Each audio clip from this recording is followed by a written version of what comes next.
اس وظیفے کو نہیں چھوڑے. سخت مشکل جب آتی تھی نا تو صحابہ پڑھا کرتے تھے حسبنا اللہ و نعم الوکیل، نعم المولا. پڑھیے گا حسبنا اللہ و نعم المولا و نعم النصیر. اس کا معنی بڑا خوبصورت ہے. بالکل سادہ سا مختصر سا معنی کریں نا تو اس کا معنی یہ ہے میرے لیے اللہ ہی کافی ہے. اللہ میرا مددگار ہے، اللہ بہترین مددگار ہے، اللہ بہترین کفایت کرنے والا ہے. اس وظیفے کو نہیں چھوڑیں اور اس کے معنی سمیت اس کو یاد رکھیں.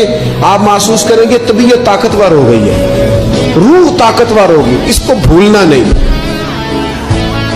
اور دوسرا آپ سے عرض کرنا ہے کہ اعلیٰ حضرت چونکہ ہم سلسلہ طریقت میں فاضل بریلوی سے وابستہ ہیں اور باقی جتنے بھی لوگ ہیں سارے ماشاءاللہ انہی سے وابستہ ہیں. اعلیٰ حضرت نا لا حول ولا قوت الا باللہ العلی العظیم پڑھنے کی بڑی فضیلت بیان کرتے ہیں.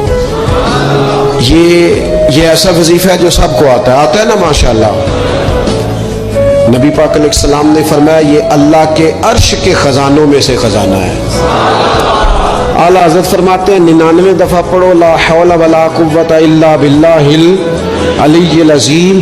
فرمایا اللہ تعالیٰ تمہیں 99 بیماریوں سے شفا دے گا اور اس میں سب سے چھوٹی بیماری ٹینشن کی بیماری ہے. سب سے چھوٹی بیماری غم کی بیماری ہے، چھوٹی، باقی بڑی بڑی ہوں گی. اس وظیفے کو نہیں آپ نے چھوڑنا اور یہ پابندی کرنی ہے، کریں گے انشاءاللہ تعالیٰ. اور تیسرا وظیفہ ہے درود پاک.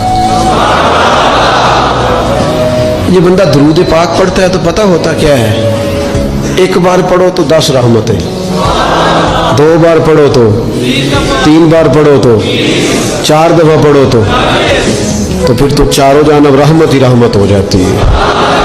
درود پاک کو کبھی نہ چھوڑو اپنی زندگی میں. آج آپ اپنے آپ سے عہد کریں کوئی رات ایسی نہ گزرے کہ درود پاک پڑھے بغیر ہمیں نیند آ جائے.